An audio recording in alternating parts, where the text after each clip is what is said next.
Jimmy Butler, he's a very interesting player to me.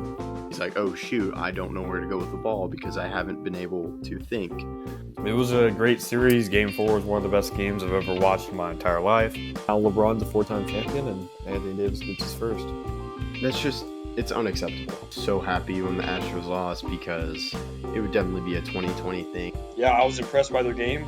Braden Point, Andre Palat, Nikita Kucherov, that was the best line in the playoffs, no doubt. Stay undefeated when they face the mighty Cowboys with Garrett Gilbert. Hey everyone, I'm Jared Sandler, and you're listening to Outsiders Opinions. What's up, y'all? Welcome to our MLB Opinions of the Week. In Austin, we reviewed about a week ago, and then we had some major moves, I would say, in the trade market. And your Yankees make a move. Yeah, and it's not really a move, in my opinion. I mean, it is, but re-signing a guy is never like what you want to see is the biggest move in anybody's offseason, especially when you're trying to get better. But it is something, and it does help us be at least, hopefully, as good as last year. But again, that's a big if, and there's a lot of questions that I still wonder how we're going to be able to compete next year. But it is a move, and Bellinger re-signing at least is a step in the right direction, or in a direction, but we'll have to see. Well, and if you look at it, the Yankees were very good last year, and you keep a main part of that with Bellinger. But I do understand kind of with other teams getting better, you look at the Orioles in your division, the Blue Jays going to the World Series, and then adding Dylan Cease is an interesting move. And I think the biggest thing, I know their bullpen, they signed Devin Williams went to the Mets. Did the Yankees sign a closer? Not that I have. Okay. I don't think we have. I know Luke Weaver's also with the Mets now. Yes, yep. So we lost both of our closers from last year. I mean, we got Grisham back. I mean, most of the guys we signed have been. They're coming back. I mean, that's most of the signings we've had are just re-signs. Obviously, I mean, you mentioned Toronto and the Orioles, but I think the team that got the best over the offseason in our division is the Red Sox, and those are our most quote-unquote heated rivals, or at least should be, but we're not looking to spend much money this offseason. Yeah, I am curious in regards to the Red Sox, kind of yes, they did get Contreras and Sonny Gray.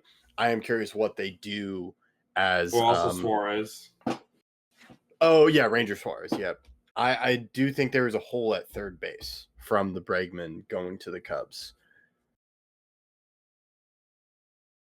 Yeah, but, I mean, they have a lot of young guys to try to fill that position. Their guys coming up are pretty good. We'll see, obviously, if they're going to be able to fill that role, but I think they'll be able to, but we'll see. And then the other team that's a rival of the Yankees are the Mets, across town rival. They added Freddie Peralta in trade and also Luis Robert.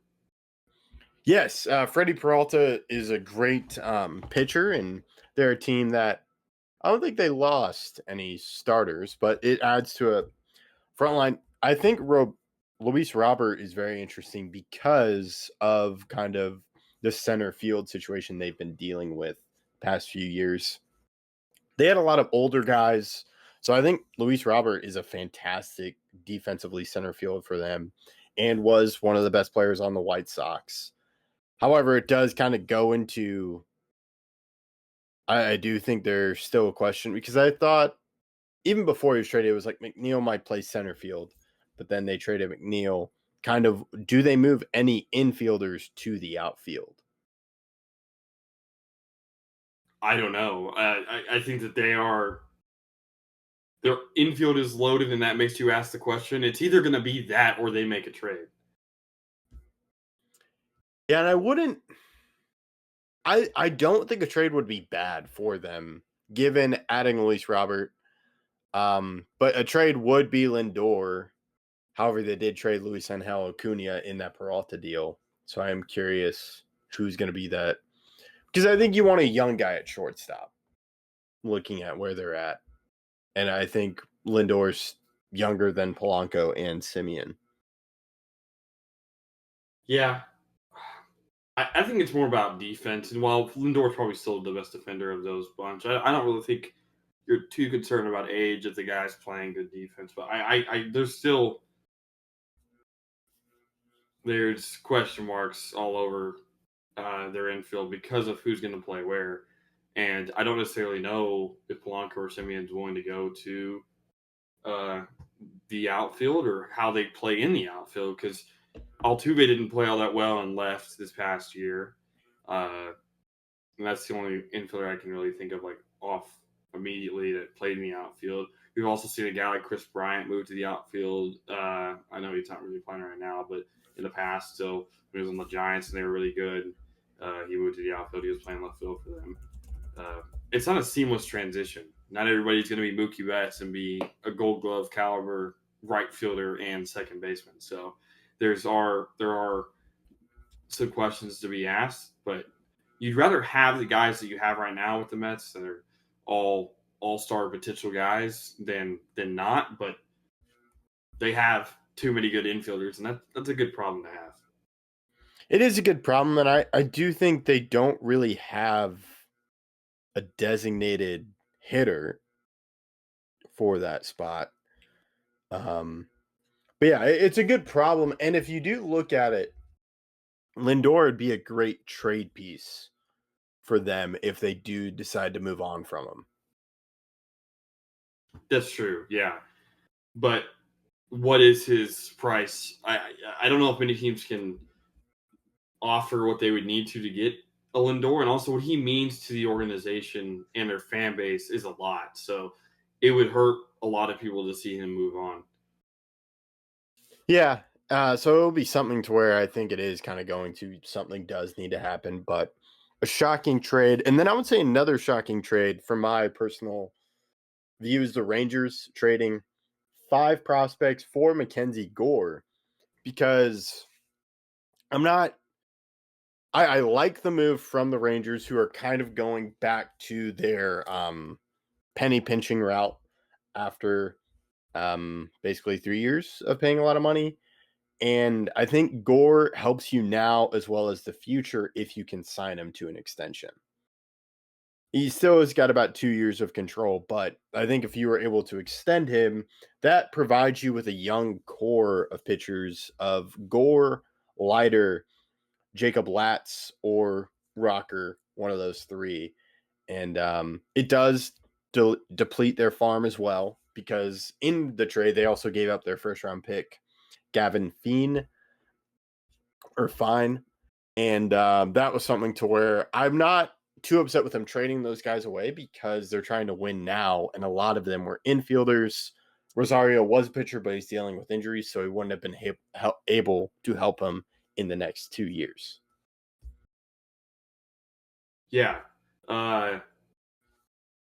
That's pretty big. And with the Nationals, I find it weird because they trade Mackenzie Gore, but I don't know if you've heard. There was apparently like the Giants were about to trade for C.J. Abrams, and the Nationals said no.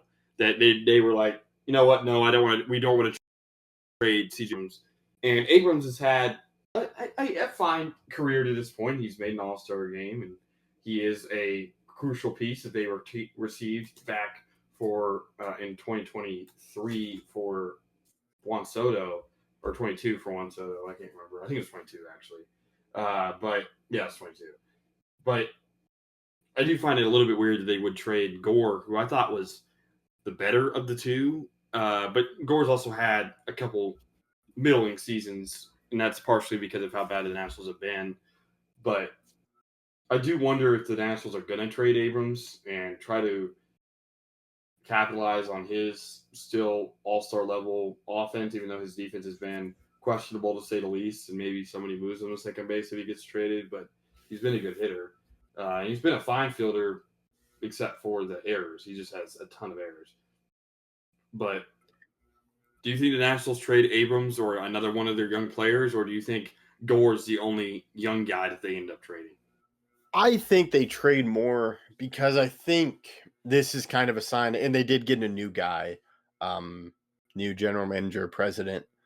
That to me is kind of why they traded Gore, because I think Gore was a promising prospect. But if you look at it, he had great first half and then struggled in the second half. And of course, didn't have a lot of wins, but that's just how bad the Nationals were. And I do think if you look at it, CJ Abrams could be a very promising shortstop piece for teams that need a shortstop. Like, what if the Blue Jays are interested with the Nationals for trading for Mackenzie Gore or CJ Abrams? Yeah, that's a good question. I don't really know if the Toronto wants to fill from within, because again, they played well in the postseason without Bo Bichette, and while Bichette's a great player, and him going to the Mets was big news. I don't know if the Toronto wasn't willing to pay what the Mets were willing to pay for him, and that's not necessarily a sign that the Blue Jays aren't willing to pay somebody to be their shortstop.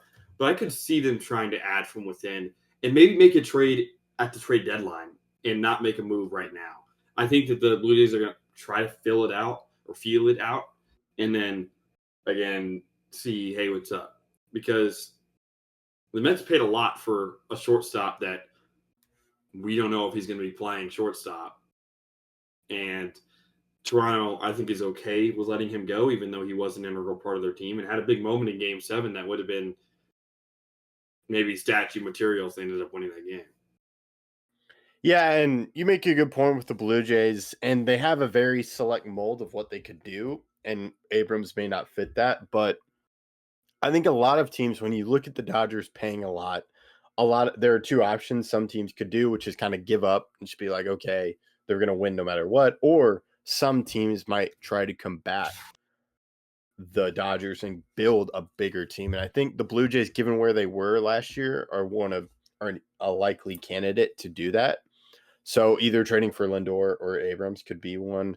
But I think Abrams... Would you think they go more of a youth route or experience route? If you're trying to win a championship, I think maybe that, but also you'd have to pay more for a guy like Lindor. Yeah, I think it's kind of the price. And they have a relatively young core, so I could see them going after Abrams, but it could be Lindor as well. But I think as long as with Gore, maybe it's the best offer was the Rangers, or kind of given that Abrams is going to keep heating up. As long as he doesn't get injured, he's still going to be a high trade target for a lot of teams because he plays shortstop, was an all-star. Gore, on the other hand, I think was kind of at a critical point of how much value they could get for him. Yeah. It is weird, though, to trade a guy that you traded for Juan Soto. I do think it's a little weird. I think the Nationals will be better this year, and I do expect them to be competitive in their division. I don't think they're going to make the playoffs just yet. I think that they would have to add a couple guys for me to feel confident about their playoff chances. But I do think they'll be competitive in the division. But again, with the new general manager, a lot could happen. Yeah, and I think going to that deal, it is shocking that one of the headliners was Mackenzie Gore, and that was a big debate between you and me. And kind of it's gone to this point now to where they're kind of going off that deal. And I think that kind of shows the mistakes they made after that trade. If not, because it was supposed to build, like they were supposed to be the main players of that team that was good. They were the main players, but the team wasn't good. So I think this is kind of resetting their kind of return to a competitive team. Yeah, we'll have to see how they end up, because it's not the clearest picture ahead of him. But I do think Mackenzie Gore was a good get for the Rangers. Yeah, and I'm really excited to see what happens. Let us know your thoughts in the comments. We appreciate you listening to Outsiders Opinions.